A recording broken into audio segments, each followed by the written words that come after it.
Oke, Assalamualaikum warahmatullahi wabarakatuh. Assalamualaikum warahmatullahi wabarakatuh. Kali ini kita ketemu lagi di podcast Fahum. Sebelum berbicara tentang tafsir dari sisi bahasa, saya perkenalkan dulu. Saya Ahmad Syekhu dari Fakultas Bahasa dan Sastra Arab UIN Sunan Ampel Surabaya. Insya Allah dalam podcast siang ini kita akan ditemani oleh narasumber kita, yaitu Syekh Mufid, Ustadz Mufid. Beliau kebetulan alumni Inggris. Ya, kali ini kita akan diskusi atau bicara sekilas tentang tafsir surat Fatihah, tapi dilihat dari sisi bahasanya.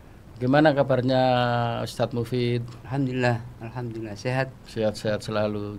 Oke. Langsung saja Ustadz Mufid.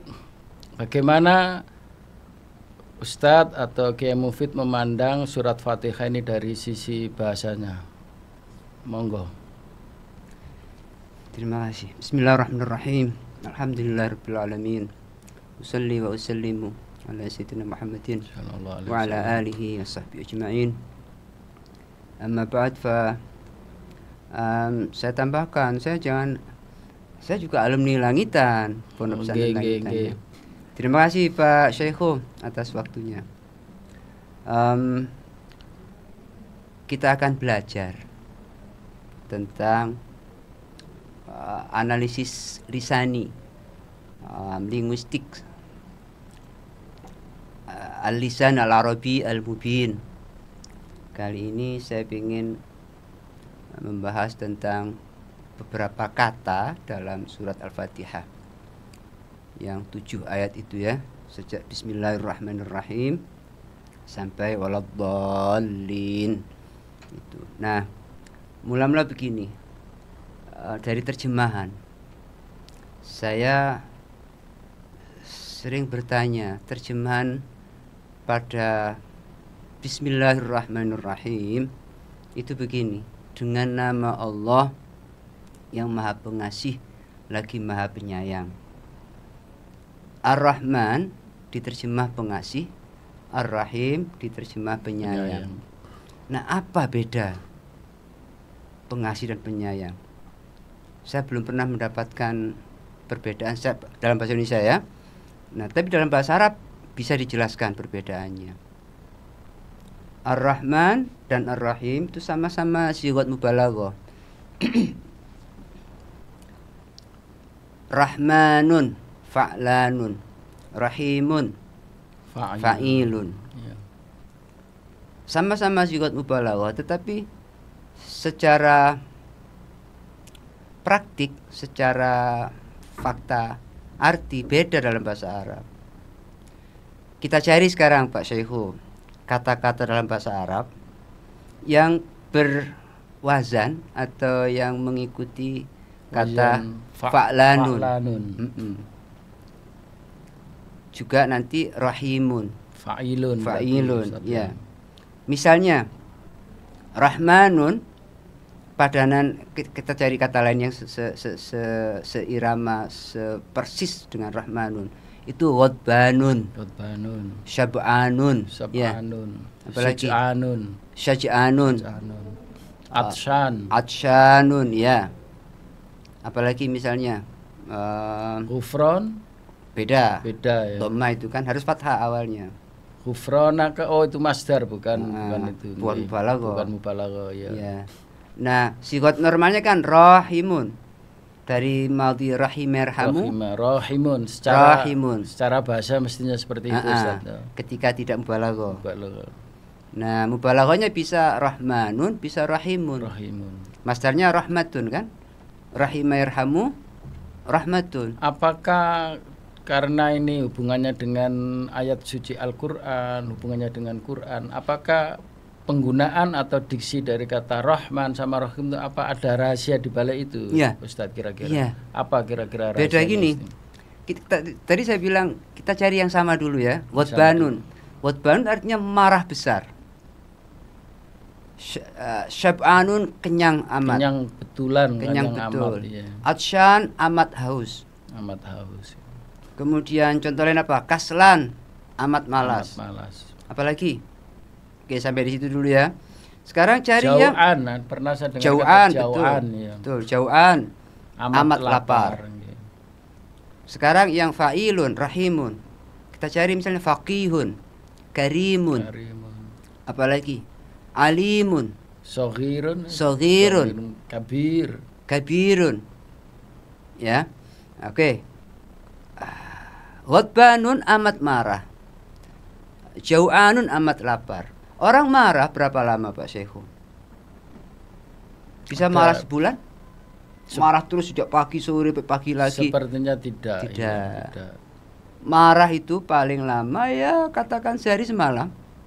Marah besar, banting kaca, banting piring, banting cingkir. Marah sama istri mungkin sehari sama semalam. Istri sama orang sama ngomong apa begitu ya. Nggak mungkin lebih dari 3 hari. Artinya bentuk fa'lanun itu sangat besar tetapi sebentar. Ghadbanun pemarah, marah sebentar, 2 jam barangkali atau 1 hari. Ada masa waktunya, tenggang dan waktunya. Sebentar. Sementara bentuk fa'ilun, karimun, artinya orang dermawan, orang baik. Orang baik masa pagi baik, siang jelek. Faqihun, orang pandai, orang yang kalau pandai ya terus menerus seperti iyalah, itu ya. Orang pagi pandai, misalnya ahli fikih pagi, lohornya nggak tahu, nggak mungkin. Nggak mungkin ya. Betul. Karena itu, nah contoh lain dulu, alimun, orang alim, lama. Jadi bisa kita simpulkan, Rahmanun itu Allah Maha Penyayang, Maha Pengasih, tetapi sebentar. Tidak. Hubungannya tidak. Iya, paling lama 60 tahun, 100 tahun. Selesai. Ya. Orang kafir. Orang kafir. Disayang oleh Tuhan. Kasih oksigen gratis, kasih sehat gratis. Betul. Kasih anak baik-baik, kasih lengkap. Kasih harta yang melimpah ruah seperti itu ya. Betul. Justru orang-orang kafir sisi materi mungkin lebih baik dari kita yang muslim karena mungkin ada faktor ujian itu Ustaz ya. Ya. Jadi mereka tetap disayang Allah. Mereka dikasih rahmat Allah dengan rahmannya sesaat. Sesaat itu untuk dibanding akhirat 80 tahun, 100 tahun itu sesaat. Hidup ini kan kalamhil basar, sekedip mata. Sekilas ya. Nah, sekarang Rahim. Rahim enggak. Kepenyayangan Allah dengan rahmat yang bentuk Rahim itu abadi. Dunia akhirat diberikan kepada orang-orang iman, orang-orang mukmin. Karena itu Allah menyayangi orang mukmin dunia akhirat. Lama hingga tak terbatas. Maka terjemahan Bismillahirrahmanirrahim, kalau terjemahan umum, dengan nama Allah yang penyayang sesaat dan penyayang abadi. Itu mungkin dari kajian sisi bahasa tadi. Ada sebagian begini Ustadz, ada sebagian mufasir yang mengatakan bahwa Rahman itu identik dengan Rahmanullah fid dunya. Karena Rahmanullah fid dunya, maka itu umum, bisa mukmin, bisa kafir. Ada yang mengatakan kalau Rahim itu khasun lil mukminin. Kira-kira seperti itu bagaimana? Saja. Kan rahmat dengan Rahman di dunia kan mencakup semuanya. Sesaat toh? Sesaat. Di dunia saja toh. Baik muslim, kafir, musyrik, ateis semuanya masuk ya? Masuk. Semua disayang, ciptaannya masa nggak disayang? Ya, tapi karena berani, karena melawan, tetapi karena ingkar, maka dibalas di akhirat. Itu ya. Nah, kemudian terus ini Ustaz, sebelum ini kan masih di bagian dari surat Fatihah kan Bismillahirrahmanirrahim. Ini mungkin agak luar dari materi itu. Kira-kira kenapa awal surat dari Al-Quran itu kok diberi nama surat Fatihah itu? Apa yang mendasari kok diberi nama Fatihah? Apa memang ada rahasianya atau bagaimana? Atau mungkin secara bahasa karena Fatihah itu dari kata Fatah atau bagaimana Ustaz? Ya, surat Al-Fatihah itu punya nama, setidaknya yang saya tahu 12 nama, Ustaz. Ada 12 nama. 12 nama. Al-Fatihah. Pembuka. Artinya Fatihah tahu Fatih ya. Fatihah taknya tak mubalaghah Tak itu. mubalaghah, nggih. Atau tak muannats ya. Artinya pembuka. Memang nyata dia pembuka. Kemudian diberi nama surat Ummul Kitab. Diberi nama lagi Asy-Syafiyah. Asy-Syafiyah. Penyembuh. Diberi nama juga Al-Waqiyah, pelindung. Ada nama lagi lupa saya ya. Tetapi yang saya pernah tahu ada sekitar 12 nama. 12, atau persisnya 12. Oke, itu penamaan. Dari mana nama ini? Nama surat Al-Qur'an itu kebanyakan tauqifi, Ustaz. Tauqifi artinya semuanya dari malaikat Jibril kepada Muhammad. Jibril dari Allah Subhanahu wa taala tentu. Jadi bukan, artinya nama itu bukan hasil bukan ijtihad orang.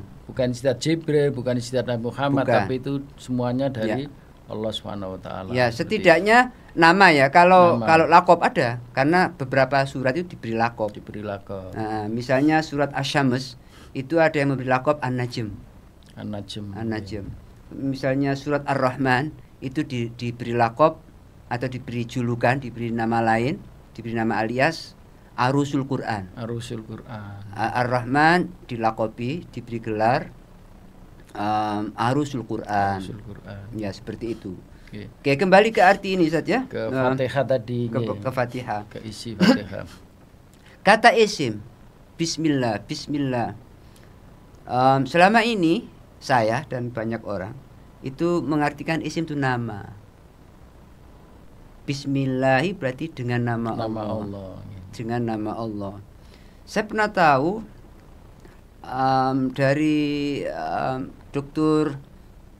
Yusuf Abu Awad, isim itu alifnya itu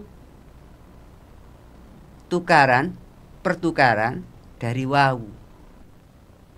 Aslinya dari kata wasmun ya. Kemudian secara bahasa diiklal atau namanya ismun. Jadi ismun. Jika wasmun itu artinya bisa berarti lindungan, riayah. Jadi bismillah kira-kira berarti dengan perlindungan Allah. Jadi ismun, wasmun artinya perlindungan, juga berarti tanda. Wasmun juga berarti alamat. Juga berarti perlindungan. Jadi kalau kita baca Bismillahirrahmanirrahim, maka terjemahannya dengan perlindungan Allah yang Maha Penyayang sesaat untuk mukmin dan kafir, Ar-Rahim yang Maha Penyayang abadi. Nah, jadi itu ya. Bismillah. Sekarang pertanyaan lagi, Mbak. Dalam bahasa Arab, semua kalimat begini. Dalam bahasa Arab, semua huruf jar itu punya ta'alluq. Semua punya ta'alluq, kecuali huruf jar ba dalam bismillah. Tidak ada ta'alluq. Tidak ada ta'alluq yang jelas. Mengapa demikian? Karena supaya lentur, supaya fleksibel. Mau minum bismillah, mau makan bismillah, mau pergi bismillah. Jadi kalau misalnya mau makan, maka terjemahannya aku makan atas perlindungan atau dengan perlindungan Allah, dengan nama Allah. Begitu. Terus makanya ada hadis seperti ini, Ustaz ya. Kullu amrin dzibalin la yubda'u bismillah fahuwa abtar. Jadi segala sesuatu yang baik ketika melakukannya tidak diawali dengan bismillah, maka perbuatannya itu nanti kurang berkah, kira-kira begitu. Betul. Ya, abtar artinya qalilul barokah. Iya, betul. Barokah di sini diartikan antara lain Ustaz pahala. Jadi beda. Kita makan tanpa baca basmalah, kenyang juga, tapi nggak ada pahala dan terkesan sombong. Kita makan sesungguhnya dengan pertolongan Allah. Betul. Tanpa pertolongan Allah nggak bisa. Tanpa perlindungan Allah kita nggak bisa makan. Karena apa yang kita makan semuanya juga dari Allah. Dari Allah melalui orang lain bisa. Betul. Bisa melalui orang lain atau Allah langsung. Misalnya begini, kita makan nasi. Dari mana kita nasi? Betul. Untuk jadi nasi itu butuh waktu panjang. Proses benih ditanam oleh petani berapa bulan. Iya. Kemudian sampai ke meja kita berapa lama? Siapa yang masak? Nah, kita tiba-tiba bisa makan. Betul, Maka betul. mendapat pahala, kita sadar bahwa kita nggak mampu, kita zalil di depan Allah. Maka kita bilang, kita baca Bismillahirrahmanirrahim, makan. Artinya ketika baca basmalah kita akan mendapat apa ya, pahalanya dari Tentu, baca bismillah. tentu. Atau kalau diartikan kurang berkah itu bagaimana, Ustaz?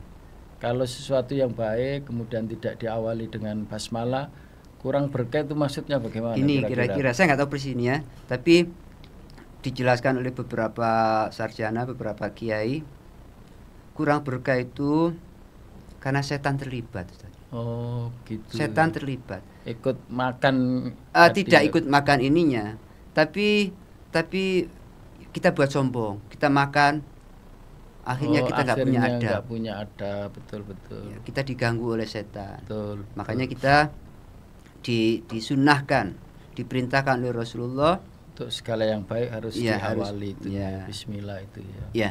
Betul. Bukan kira-kira memang begitu ya. Memang begitu ajaran Islamnya begitu. Ya, berapa lama sudah ini ngomongnya, Ustaz? Masih lanjut apa selesai? Sebentar lagi, Ustaz. Kita sudah sampai bismillah, kemudian setelah itu kan bismillahirrahmanirrahim, alhamdulillah. Oke. Bagaimana pandangan sisi bahasa tentang hakikat daripada alhamdulillah itu, Ustaz? Kira-kira seperti apa? Kita lanjut di sesi berikutnya. Kita break dulu, Ustaz ya. Insya Allah kita lanjut, kita analisis mengapa alhamdulillah, mengapa tidak lillahil hamd. Karena di surat Al-Jathiyah, di akhir surat Al-Jathiyah itu walillahil hamd.